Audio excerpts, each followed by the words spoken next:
Okay, the High Court's decision not to hear the case from the owners of Universal Ostrich Farms comes more than 10 months after the CFIA ordered the killing of more than 300 birds because avian flu was detected in the flock and 25 to 30 birds died in December 2024. Joining us now to talk more about this case is John Catsimatidis, who's an American businessman who's personally financed the farm's legal defense. Nice to see you today, John. Yes, I'm here, and I'm very disappointed in the Supreme Court hearing.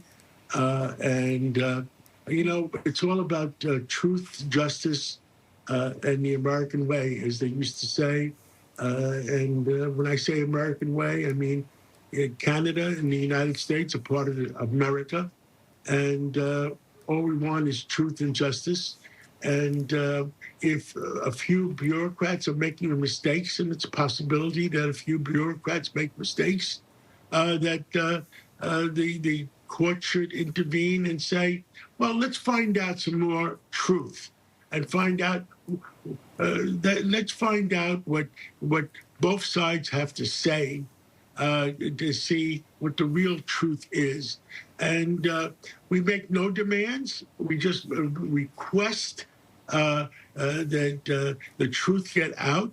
And I guess if the court has decided, the court has decided. But now there's another system.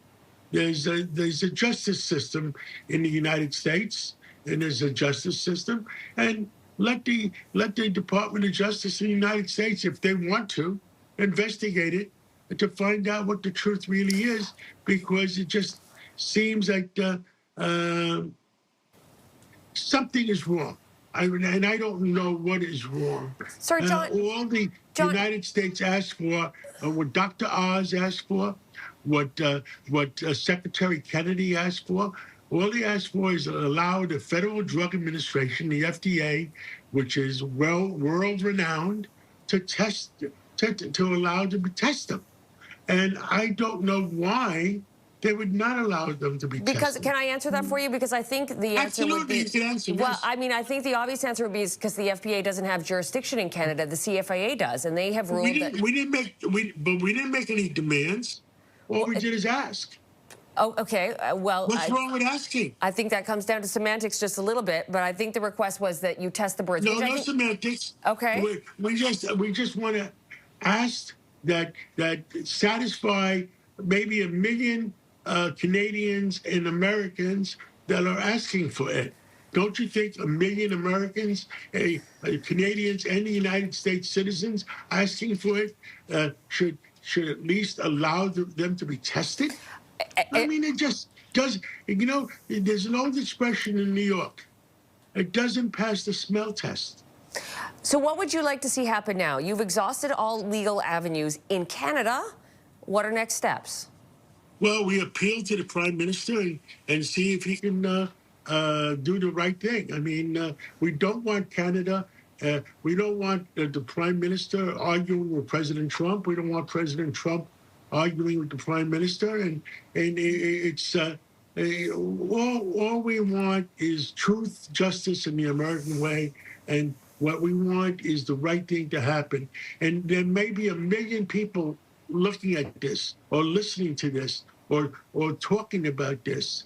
And don't you think that I don't understand why we didn't ask Canada to pay for the FDA. We didn't ask Canada to pay anything. We're just saying let the doctors decide if these animals are guilty of anything. Let the doctors decide and see if they're sick or not sick. Let the doctors decide if there's any antibodies that could help humanity. John, you mentioned... I don't know what's wrong. I really don't know. Maybe I'm stupid. I don't know what's wrong with that. Well, I would not say that. This is just common sense. John, you mentioned Trump's name a moment ago, and I understand that you are a supporter of his and perhaps a personal friend. I don't know. Please let me know if you are. Is he somebody who is aware of this case? He is aware of it. Is he involved in it? He is aware of it. I can't talk for him. Okay, but is this something that, are you saying might escalate? When you mention names like Carney and Trump related to ostriches, that's not normally something we hear connected. Well, time will tell, won't it? Well, what does that mean?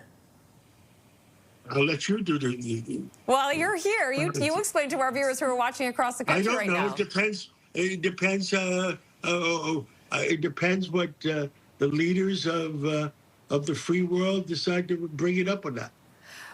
Okay, well, the CFIA has ruled that these birds need to be culled, and the Supreme Court has said that they're not going to hear this case. So, after having exhausted, So I mean, is it possible that the bureaucrats of the CFIA are wrong? What's wrong with having checks and balances? listen, I think You everybody tell needs me, an open what mind. is wrong with having checks and balances? That's all I ask for. I think that is a fundamental part of democracy, but there has been a Supreme Court ruling here. So next steps for you are turning to the Prime Minister, so you say. I asked for his. I asked for some common sense, and I asked the Prime Minister.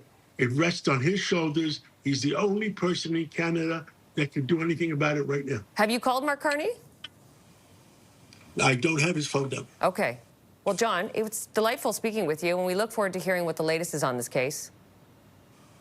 I just hope that it'll be a very, very sad day if they go in and kill those iconic animals. Very sad day. It's not necessary. They didn't have their day in court. Allow the doctors to test them. That's all I have to say. John Catsimatidis joining us from New York today. Thank you for your time. Thank you. Thank you so much.